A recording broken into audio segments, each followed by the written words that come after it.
Doctor Babasaheb आंबेडकरांनी त्यांच्या कारकिर्दीमध्ये अनेक जबाबदाऱ्या पार पाडल्या, अनेक भूमिका स्वीकारल्या.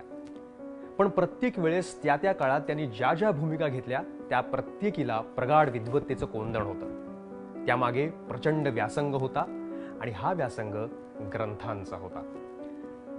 डॉक्टर बाबासाहेब आंबेडकरांच्या कारकिर्दीमध्ये, त्यांच्या प्रवासामध्ये, त्यांच्या जगभरातल्या वास्तव्यामध्ये त्यांची एक प्रतिमा विलक्षण उजळून निघते. ती म्हणजे ग्रंथप्रेमी आंबेडकर. ग्रंथप्रेमासाठी, ते मिळवण्यासाठी पराकोटीचे प्रयत्न करणारे बाबासाहेब आणि एकदा का तो ग्रंथ मिळाला की त्यात तासन तास बुडून जाणारे बाबासाहेब. बाबासाहेबांनी जगभरामध्ये फिरून हा जो विपुल ग्रंथसंग्रह गोळा केला होता, त्यांच्या हयातीत सुद्धा आणि त्यांच्या पश्चात सुद्धा अनेकांच्या हेव्याचा तो विषय आहे. कायम हजारो माणसांमध्ये असणारा हा जननेता, पण जास्त रमायचा तो त्यांच्या ग्रंथांच्या सहवासातच. आपल्या संपत्तीच्या दर्शनासाठी नव्हे तर केवळ ग्रंथांसाठी अलिशान राजगृह बांधणारा हा विलक्षण ज्ञानमार्गी होता.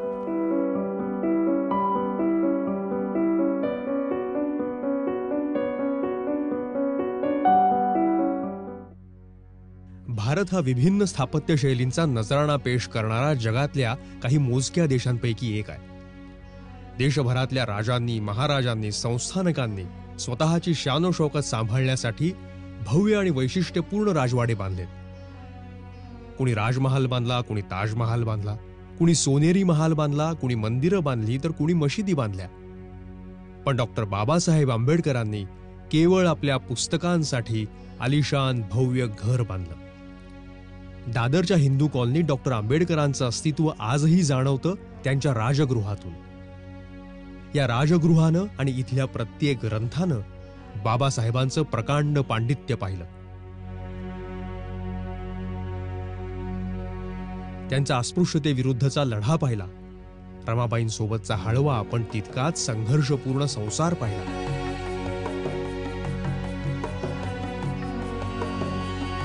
आणि राज्यघटनेच्या ऐतिहासिक निर्मितीच्या दिवसात रात्र रात्र जागून केलेला अभ्यासही पाहिला.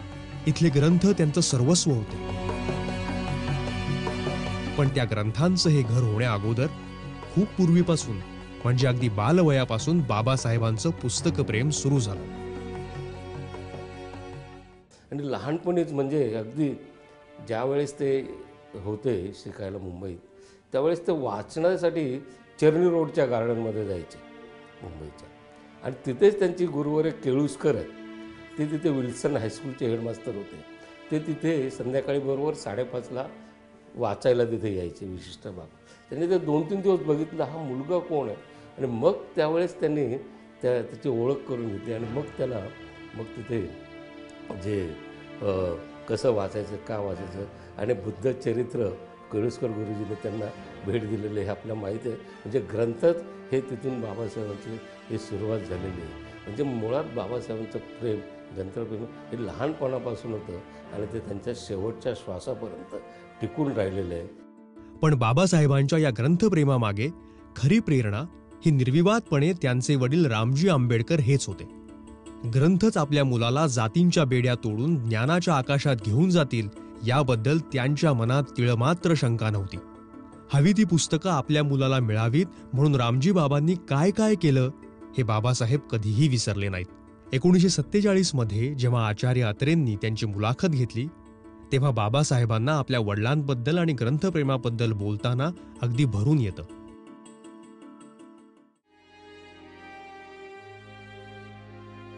त्या गोष्टी जणू काही आजच घडल्यासारख्या वाटतात. स्वतःची पुस्तकं असावीत, म्हणजे फक्त स्वतःच्या मालकीची, एवढीच त्यावेळी माझी महत्वाकांक्षा होती. त्या महत्वाकांक्षेतूनच माझं आजचं ग्रंथसंग्रहालय निर्माण झालं. त्यावेळी सुद्धा नवीन नवीन पुस्तकं आणून देण्यासाठी मी माझ्या वडिलांच्या जवळ हट्ट करायचो. मी एखादं पुस्तक मागितलं की संध्याकाळपर्यंत माझ्या वडिलांनी कुठून तरी ते आणून दिलं नाही असं कधी झालंच नाही. आमची आर्थिक स्थिती खूप हालाकीची होती, पण त्यावेळी मला त्या गोष्टीची फारशी जाणीव नव्हती.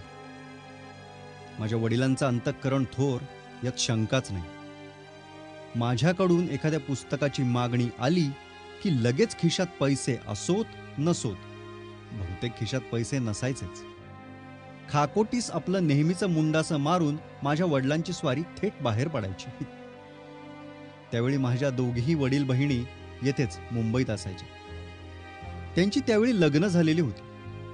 माझे वडील जे घरून निघायचे ते थेट माझ्या धाकट्या बहिणीकडे जायचे आणि तिच्यापाशी जे काही 3-4 रुपये माझ्या पुस्तकासाठी हवे असतील ते मागायचे. तिच्यापाशी तरी कुठून असणार 3-4 रुपये. बिचारी कळवळ्याने माझ्यापाशी एवढे रुपये नाहीत असं म्हणायची. पण लगेच माझे वडील मुंडासं खाकोटीस मारून माझ्या थोरल्या बहिणीकडे जायचे. तिच्यापाशीही सुट्टे रुपये नसले म्हणजे ते तिच्याकडून एखादा दागिना मागून घेतो. अर्थात हे सारे दागिने माझ्या वडिलांनीच माझ्या बहिणींना लग्नात दिले होते. तरी पण त्यांची नेकी पहा केवढी होती. तो दागिना घेऊन ते एका ठराविक मारवाड्याकडे जात. त्याच्याकडे महिनाभरासाठी तो दागिना गहाण ठेवत आणि गरज पडल्यावर वडील पुन्हा त्या मारवाड्याच्या घरी जात आणि तो गहाण ठेवलेला दागिना सोडवून आणून बहिणीला पोचता करीत. त्यामुळे माझ्या बहिणीसुद्धा वडिलांनी दागिना मागितला तर कधी नाही म्हणत नसत. हे ऐकतानाही अंगावर काटा येतो. एक पिता आपल्या मुलाला एक पुस्तक वाचायला मिळावं म्हणून एवढं दिव्य करायला तयार होतो आणि एकदा नाही तर वारंवार ते परत करतो. हे सगळंच लोकविलक्षण आहे. पुस्तकांविषयीची आणखी अशी कहाणी तुम्ही दुसऱ्या कोणाची ऐकली आहे? हे नेमकं काय होतंय हे त्या वयातल्या बाबासाहेबांना कितपत याची जाणीव असेल माहित नाही, पण रामजी बाबांना मात्र माहिती होतं की ते काय करतायत. याच्यामुळे जे भविष्य घडणार होतं हे रामजी बाबांना तेव्हा कसं दिसत असेल? अशा प्रकारे वाचनाच्या आहारी गेलेल्या बाबासाहेबांना हे वाटणं साहजिक होतं की रक्ताच्या नात्या इतकंच ग्रंथांचं नातंही घट्ट असतं आणि ते तसं झालंही पुढे. ग्रंथांसाठी ग्रंथालयांसाठी त्यांचा अक्षरशः हट्ट बनत गेला आणि तो विद्यार्थी दशेपासूनच बनत गेला. ते 1916 मध्ये कोलंबिया विद्यापीठात शिकत होते तेव्हा इकडे मुंबईत न्यायमूर्ती गोखले आणि फिरोजशाह मेहता यांची स्मारकं उभारण्याची चर्चा सुरू होती. बाबासाहेबांनी तेव्हा अमेरिकेहून बॉम्बे क्रॉनिकल मध्ये पत्र लिहिलं. देशाला कशा स्मारकांची गरज आहे आणि ती स्मारकं ग्रंथालयच का असावीत याविषयी त्यांनी अत्यंत पोटतिडकीनं लिहिलंय. संपादक बॉम्बे क्रॉनिकल यास. महोदय, माझ्या हाताशी आलेल्या भारतीय वृत्तपत्रांवरून असं दिसतं की दिवंगत गोखले यांचं स्मारक भारत सेवक समाजाच्या शाखा सर्वदूर निर्माण करून त्या स्वरूपात उभारलं जाणार आहे. परंतु मुंबई नगर परिषद कार्यालयासमोर पुतळा उभारून फिरोजशाह मेहतांचं स्मारक कायम करण्याचा मानस दिसतोय. व्यक्तिशः मला अशा पद्धतीचं फिरोजशाह मेहतांचं स्मारक जुजबी आणि क्षुल्लक स्वरूपाचं वाटतं. निदान ते त्यांच्या लौकिकास साजेसं नाही. त्यांचं स्मारक त्यांच्या कीर्तीस साजेसं असावं एवढंच नाही तर भावी पिढ्यांना ते उपयुक्त ठरावं अशा पद्धतीच्या स्मारकाचा विचार का होत नाही याचं मला दुःख होतं. या दोन हेतूंच्या पूर्ततेसाठी मी नम्रपणे असं सुचवतो की सार्वजनिक ग्रंथालय या स्वरूपात फिरोजशाह मेहतांचं स्मारक उभारण्यात यावं. या सार्वजनिक ग्रंथालयाचं नाव सर फिरोजशाह मेहता ग्रंथालय असं ठेवावं. समाजाच्या वाढीसाठी आणि विकासासाठी ग्रंथालयाचा संस्था म्हणून अजून आपण विचार केलेला नाही ही अतिशय दुर्दैवाची बाब आहे. ग्रंथालयाच्या लाभांची चर्चा करण्याचे हे स्थळ नाही. मात्र मुंबईसारख्या बुद्धिमान समाज असलेल्या शहरात असं सार्वजनिक ग्रंथालय आणि वाचनालय नसावं ही या शहरास लज्जास्पद गोष्ट आहे. आणि जेवढ्या लवकर ही त्रुटी भरून काढता येईल तेवढं बरं. मुंबई शहरात काही खाजगी वाचनालय स्वतःच्या बळावर स्वतंत्रपणे चालवली जातात. गलथान कारभार असलेली ही ग्रंथालय या इमारतीत आणण्यात आली आणि ग्रंथालय इमारत ही फिरोजशाह मेहता निधीतून उभारण्यात येऊन तिला मेहतांचं नाव दिलं तर मी सांगितलेले वरील दोन्ही उद्देश सफल होतील. आधुनिक पद्धतीची प्रशासकीय व्यवस्था आणि ग्रंथ खरेदी याकरिता लागणाऱ्या पैशांचा विचार करायचा म्हटल्यास माझी खात्री आहे मुंबईतील अनेक दानशूर व्यक्ती ही उणीव भरून काढतील. अमेरिकेतल्या भव्य विद्यापीठांपैकी एका विद्यापीठाचा विद्यार्थी या नात्यानं माझी खात्री पटली आहे की बौद्धिक आणि सामाजिक उन्नतीकरिता समाजास ग्रंथालयांची अपरिहार्य आवश्यकता आहे. तसेच मुंबईसारख्या शहरात याची उणीव आहे याची मनात खंत वाटते. आधुनिक भारतीय इतिहासातील थोर पुरुषांचं उचित आणि कायम टिकणारं स्मारक कसं असावं हे मुंबईच्या जनतेस या प्रसंगी सुचवणं हे मी माझं कर्तव्य समजतो. आपला भीमराव रामजी आंबेडकर, 27 मार्च 1916. 20 जुलै 1913 ते मे 1916 या काळात ते अमेरिकेत होते आणि त्या ठिकाणी तिथं त्यांनी 18 तास अभ्यास करायचे त्यावेळेला त्याला थोडासा जो काही वेळ मिळायचा त्या वेळामध्ये ते अमेरिकेतल्या स्ट्रीटवर फुटपाथवर फिरायचे आणि जुने महत्त्वाचे ग्रंथ कुठे मिळतील का हे ते पाहायचे. आणि ह्या 2-3 वर्षाच्या काळामध्ये त्यांनी जवळजवळ 2000 ग्रंथ त्यांनी गोळा केले. म्हणजे ग्रंथ हे त्यांना एक वेळ जेवायला मिळाले नाही तरी चालेल, अर्धपोटी राहिले जातील, परंतु ग्रंथ विकत घेतले पाहिजे अशी त्यांची भूमिका होती. बाबासाहेबांचे सुरुवातीचे दिवस अत्यंत कठीण परिस्थितीत गेले. बॅरिस्टर झाल्यानंतर त्यांनी वकिली सुरू केली आणि अल्पावधीतच त्यांची एक हुशार वकील म्हणून ख्याती चोहीकडे पसरली. तेव्हा बाबासाहेबांचं कार्यालय हे परळच्या दामोदर हॉल जवळच होतं. आता घरी येणाऱ्या जाणाऱ्यांचा राबता वाढला होता. पोयबावाडीतलं घर त्यांना अपुरं पडायला लागलं होतं आणि मुख्य म्हणजे पुस्तकांची आबाळ होत होती. म्हणून त्यांनी आता स्वतःसाठी नवीन घर बांधण्याचा निश्चय केला. ते बाबासाहेबांचं घर होतं. ते कधीच ग्रंथालयाशिवाय पूर्ण होणार नव्हतं. राजगृहाचं वैशिष्ट्य सांगायचं झालं म्हणजे हा राहण्यासाठी नाही तर लायब्ररीसाठी, ग्रंथालयासाठी ही बांधलेली इमारत आहे. आणि ही बांधत असताना बाबासाहेबांनी स्वतः देखरेख करून स्वतः याचं डिझाईन, त्यांचा मित्र होता, त्यांचे मित्र हे इंजिनियर होते त्यावेळचे, पाटणकर म्हणून. पाटणकरांना त्यांनी बोलवलं. बऱ्याचशा बाबासाहेबांच्या प्रॉपर्टीज म्हणजे सिद्धार्थ कॉलेज वगैरे झालं, रिनोव्हेशन्स वगैरे हे पाटणकरांनी केलेलं आहे. त्यावेळच्या पाटणकर देखील हे हिंदू कॉलनीतच राहायचे. तर त्या दोघांनी बसून, बाबासाहेबांनी पाटणकरांनी बसून ह्याचं डिझाईन केलेलं आहे आणि संपूर्ण संकल्पना बाबासाहेबांनी ती पाटणकरांना सांगितली. अशी आमची इमारत आहे. बाबासाहेब 1933 मध्ये राजगृहात राहायला आले. ते जगभरात फिरले होते. जगभरातली उत्तमोत्तम ग्रंथालये त्यांनी पाहिली होती. त्यामुळे साहजिक होतं की जेव्हा आता ते स्वतःचं ग्रंथालय तयार करत होते त्यावेळेस एक अभ्यासपूर्ण आराखडा त्यांनी तयार केला.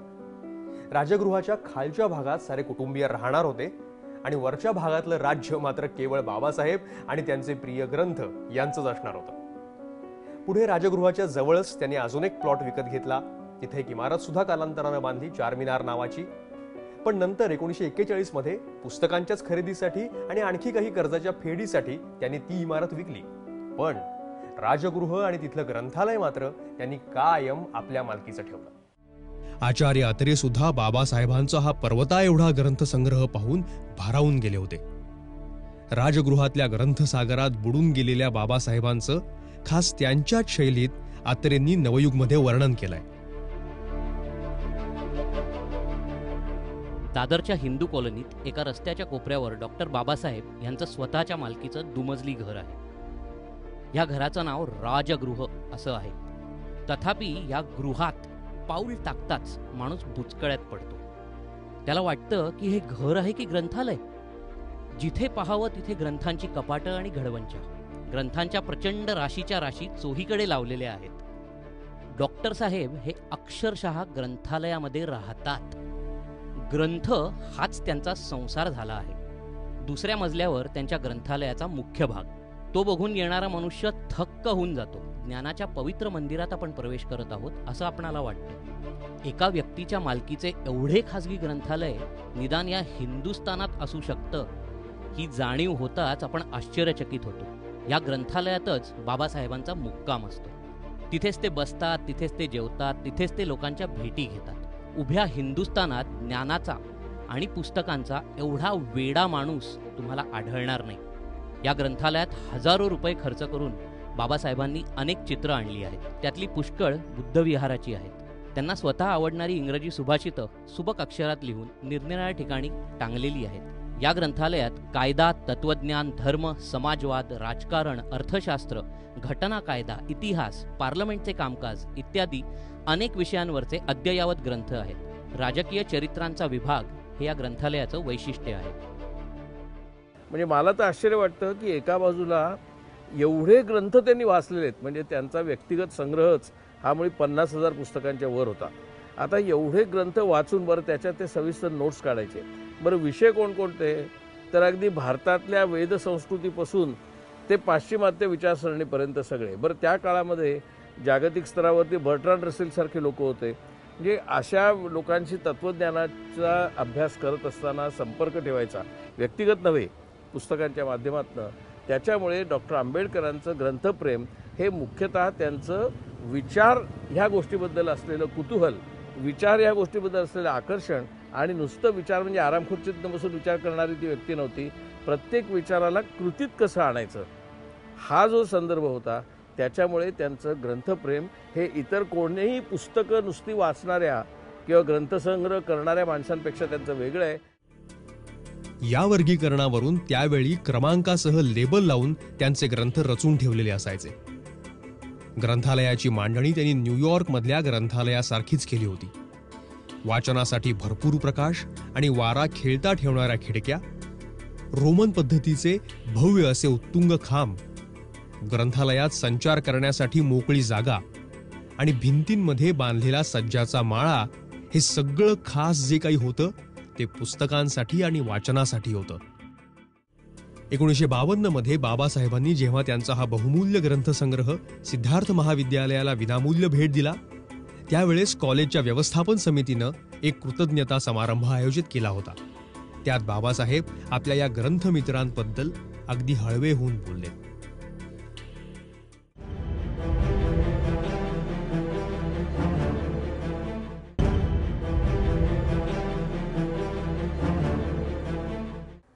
बाबासाहेबांच्या वाचनमुग्धतेच्या तर अनेक कथा आहेत, कित्येक तर दंतकथा बनून राहिल्यात. माणसांच्या गर्दीमध्ये सुद्धा बघता बघता ते एखाद्या पुस्तकामध्ये असे अडकून जायचे की आजूबाजूचं जग जणू त्यांच्यासाठी अदृश्यच होऊन जायचं. बाबासाहेबांचे जे ग्रंथपाल होते शाश्यम रेगे, राजगृहातल्या सगळ्या पुस्तकांची देखभाल तेच करायचे. त्यांनी एकदा बाबासाहेबांना विचारलं सुद्धा की ही अशी सिद्धी तुम्हाला मिळाली तरी कुठून आणि कशी? त्यावेळेस बाबासाहेबांनी दिलेलं उत्तर मोठं ऐकण्यासारखं आहे. छे हो, ही सिद्धी चमत्कार वगैरे काही नाही. याचं सगळं श्रेय माझ्या पूर्वायुष्यातल्या दारिद्र्याला. मी परळच्या चाळीत जेव्हा राहायचो तेव्हा आजूबाजूला सतत गडबड गोंधळ, भांडणं, आरडाओरडा चालू असायचं. सुरुवातीला लवकर झोपून पहाटे 2ला उठून वाचायला बसायचो. पण लवकरच 5 वाजल्यापासून पाण्यासाठी लगबग सुरू व्हायची, आवाज सुरू व्हायचे. पण नंतर मी त्या गोंधळातही बाहेरच्या जगाकडे दुर्लक्ष करायला शिकलो. ही सवय नंतरच्या आयुष्यात जगभर उपयोगी ठरली, जी आता मी एखाद्या सिद्धीसारखी वापरतो. आणि ग्रंथ नुसते ते इतके वाचायचे, म्हणजे त्यांनी ॲनालिसिस ऑफ कास्ट लिहिलं त्यावेळेस नय केळकरांनी केसरीमध्ये एक लेख लिहिला त्यावेळेस, की पूर्वी महार समाजाच्या काळात पेशवाईच्या काळामध्ये महार समाजाच्या गळ्यात मडकं असायचं, पाठीला केसरी. म्हणजे बाबासाहेबांसारखा विद्वान देखील असे पुरावे न देता देखील रेफरन्स देतो वगैरे वगैरे असं केसरीमध्ये. तर बाबासाहेब आंबेडकरांचं ग्रंथप्रेम म्हणजे नुसतं असं जुजबी नव्हतं किंवा त्यांचं हे ते वाचायचे. त्यांनी कुठचीही ती घटना पुराव्याशिवाय देत नव्हतं. त्यांनी केसरीला पत्र लिहिलं, मी ही जी घटना लिहिलेली आहे माझ्या जुन्या जाणत्या लोकांनी सांगितलेलं आहे, पण राजाराम शास्त्री भागवतांचं मराठ्यांसंबंधी काही उद्गार असं नाव जे पुस्तक आहे, त्याच्या पान नंबर 1980 हा रेफरन्स आहे. म्हणजे बाबासाहेब सगळं ग्रंथ वाचून आणि रेफरन्सशिवाय कुठलाही पुरावा असल्याशिवाय बाबासाहेब म्हणजे वाचन इतकं अफाट होतं बाबासाहेबांचं सगळं. साहजिक होतं की पुस्तकांशी असा विलक्षण स्नेह असणाऱ्या बाबासाहेबांचा पुस्तकांच्या दुकानांशी सुद्धा तितकाच स्नेह असणार. पुण्यातला डेक्कन जिमखान्याचा इंटरनॅशनल बुक डेपो हा तर देशभरातल्या पुस्तकप्रेमींचा अड्डा. या इंटरनॅशनल दीक्षितांशी बाबासाहेबांचं मैत्र तर होतच, पण तासन तास इथं बसून बाबासाहेबांनी शेकडो पुस्तकांची खरेदी इथं केली आहे. मला एक असं आठवतं की शंकरराव खरातांनी बाबासाहेबांची जी बायोग्राफी लिहिली त्याच्यात एका चॅप्टरमध्ये एक चॅप्टरच त्यांचा बाबासाहेबांचा इंटरनॅशनलच्या व्हिजिटचा संबंध वृत्तांत होता. म्हणजे ते इथे कसे यायचे, कसे पुस्तकं बघायचे, काय. पुढे कालांतराने शाळेच्या एका टेक्स्टबुकमध्ये हा जो भाग आहे हा त्याच्यात उद्धृत करण्यात आला आणि त्यामुळे इंटरनॅशनलमध्ये बाबासाहेब येत असत ही वस्तुस्थिती ही फार मोठ्या प्रमाणावर शाळेच्या लेव्हलवरनं अनेक लोकांपर्यंत पोहोचली आणि काही उत्साही शिक्षक की जे शिक्षक हे पुस्तक शिकवित असत ते आपल्या वर्गातल्या मुलांना विद्यार्थ्यांना मुद्दाम इथे घेऊन येत असत की ह्या दुकानात बाबासाहेब येत असत. मग ते सगळे बघून जात असत. तर ह्याची मला नेहमीच फार मोठी गंमत वाटते.